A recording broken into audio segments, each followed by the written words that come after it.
the Lord demanded the blood of the lamb. Mm-hmm. And we know that in some way, as you pointed out earlier, the blood has a particular life force that I don't think we as humans fully understand. Mm-hmm. These aliens, and we don't believe in space aliens, by the way. We believe they're exactly the same characters who used to show up in the Old Testament Mm-hmm. times under names like Baal and Molech and others. We believe that these aliens then are harvesting blood for their own purposes in almost a ritual way. Absolutely, it's ritualistic, and that's why I drew the parallel a few minutes ago to satanic ritual abuse.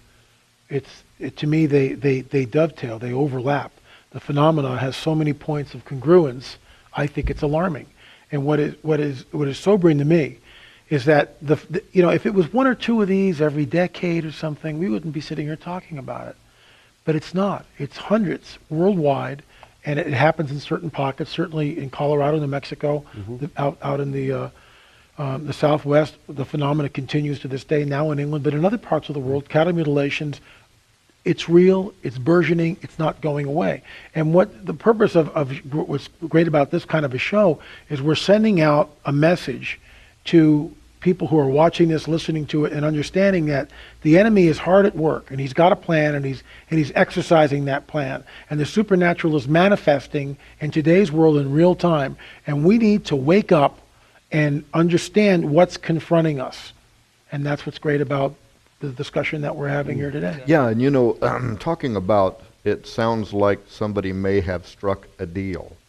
As I'm listening to Lynn, who is far more of an expert in this, and you are too, on the cattle mutilations than I am, and also perhaps could bring up the subject of human mutilations, which have also been found with the same kind of laser-like removal of a particular kind of body parts. Maybe we can talk about that. A Mephistophelian bargain, is that what we're talking about? Because that's exactly part of the record of what the Watchers did the first time. They made a deal. We will trade technology. We will trade secrets from heaven. In exchange, you give us the use of your women and your animals and blood and whatever. And in many of the other cultures, we did a show recently on 2012 talking about the Mayans and how their gods demanded human sacrifice, and that these organs would be removed even while they're alive. They're put on the chakmul, and their heart is cut out while it's still beating. It is an occultic spirit that, of course, has permeated most of ancient pagan culture, but is there a revival of it now? And back to your question, has our government struck some kind of a deal? Did they do it because maybe they felt they were in a position where they had to? That this power is so much more capable of wiping us out unless, and yet here's the interesting thing. There seems to be, if you agree with the idea that there is a Mephistophelian bargain, then what you're saying is human free will is still operating. That these spiritual forces can only go so far, no further, unless we give them permission. That's almost what Hawkins is saying. Right. In his own way, he is saying, don't reach out and invite them to come here. And we know, of course, through spiritual warfare, for instance, even unsaved people are protected by God. They're protected by His prevenient grace, even unsaved people, so that they will have that opportunity of making a decision to come to Him or to reject Him. If they reject Him, they move closer to inviting these supernatural forces into their life. Is that what we've done under the pretense of high technology? That's an astonishing question. It is an astonishing question. Tom, let's talk a little bit about principalities, powers, rulers of darkness in heavenly places. That's what Paul called them. To what extent, now, have things changed in the last 50 years? I link this whole thing to Israel's statehood. In fact, to the coming of Israel back to the land. We had, in 1897, the first Zionist Congress. And interestingly, we had a UFO wave in that year. The first big wave of UFO sightings, they were called. 1948, we had another big wave of UFO sightings, Israeli statehood. In 56, during Israel's Great War of the 50s. in 67, the Six-Day War, 73, the Yom Kippur War. Every one of these events in the growth of modern Israel has witnessed an outbreak of UFO activity as though somebody's watching Israel. To me, there are no coincidences. To me, this is something that has happened for a reason, and this, to me, puts these aliens squarely in the camp of the spiritual creatures the Bible talks about, and not in the camp of visitors from other worlds. And not long ago, you wrote an article for Prophecy in the News magazine. And I can't quote the statement exactly, but you said that it was under the conditions in which God's Holy Spirit, through the church, I assume, is being diminished on earth, and that as that happens, this pressing darkness seems to be pushing through, that black awakening that Dizdar talks about. And as a result, we're seeing more and more manifestations of what is directly, I think, related to, connected to, occult activity, these blood sacrifices. Isn't it interesting that when you're talking about cattle mutilations and potentially human mutilations as well, that these are the same kind of sacrifices that the ancient pagan gods especially preferred? Bulls, sheep, human sacrifices.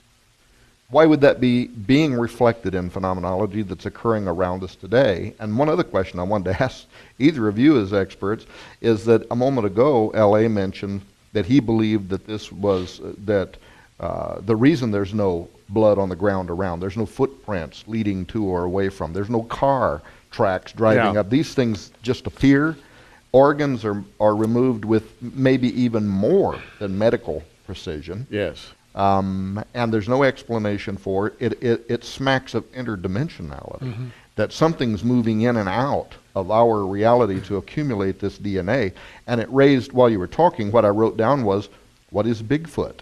What is the Loch Ness Monster? How can these things have been seen by so many people so many times, but you go into the lakes with sonar equipment, you can't track them down. Once in a while you'll get a giant blip even. You're tracking something, then suddenly it's gone. What are we talking about? Yeah, we're talking about a multidimensional creation here, and you mentioned it earlier, I think, on our last program, the second heaven. The Bible talks about three heavens, and that second would be a dimension just beyond our sight. And apparently the spirit world is populated with fallen creatures who can duck in and duck out, do their dirty work, and be gone. Which is why we're told specifically in the Bible not to indulge ourselves in necromancy or familiar spirits, any of that, because what we're doing is we're popping into the second heaven. We don't belong there. We're not equipped. We can't deal in that dimension. But these entities can and do slip into this dimension. And of course, this is what we're looking at, I believe, that these are not extraterrestrials from Zeta Reticuli or Arcturus or wherever. These are fallen angels manifesting once again on the planet, as in the days of Noah, so it will be when the Son of Man returns. It's happening in real time right now, and it's burgeoning. It's not, again, if it was one sighting, once a year someplace, we wouldn't be talking about it. But there, for instance, in 1950, the year I was born, there was one sighting in the month of December. Fast forward to 2009, last year, there were well over 350 reported UFO sightings. Those are the ones that were reported in the same month. 350 versus one in a 60-year time frame, 59-year time frame. That's alarming. So the phenomenon is real, burgeoning, and not going away. And by talking about it and getting this information out, people can make up their own minds as to what is behind this. And of course, we all believe here that this is the work of the fallen one.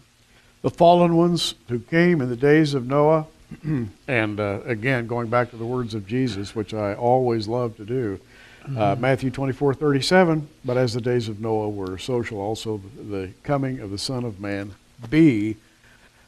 We should be encouraged to see all this happening, because it tells us where we are in time. It tells us we're close to the coming of the Son of Man. Amen. And listen, that excites me. I don't know about you. Well, and in addition to that, there's also another sign of the days of Noah, and that was that God's mighty men were able to defeat the Gibborim mighty men. That's true. That God's mighty men were more powerful That if young David can run out and say, "You come at me with a sword and a shield, but I come at you in the name of the living God, and with a stone can take down an 18-foot tall," or whatever he was, Nephilim. That's also one of the signs of the end times, so that as darkness continues to get bolder and more intrusive, God is lifting up special people in this day and age who will be able to take the sword of the Spirit. I think of you guys as special people who have sounded a kind of a warning.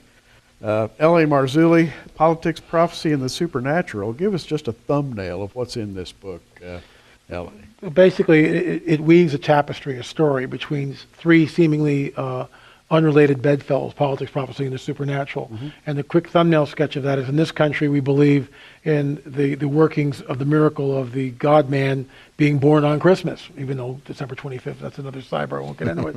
But the bottom line is this: we celebrate this virgin birth, that's supernatural. In Israel, they celebrate the Passover, angel coming over, passing over the firstborn of the Israelis and killing the firstborn of the Egyptians. This is a supernatural event. They celebrate it. In Iran, they celebrate the Mahdi, supernatural events. They celebrate the Quran, Muhammad ascending to heaven on a winged horse. These are all supernatural events that have shaped the body politic, which begs the question, if it happened then, are supernatural events happening now in light of prophecy? And the short answer to that is yes. Supernatural events are happening, and they are not necessarily coloring the body politic, but they link back into ancient prophecy. In 15 or 20 seconds, Tom, what would you tell the average Christian to be watching for today?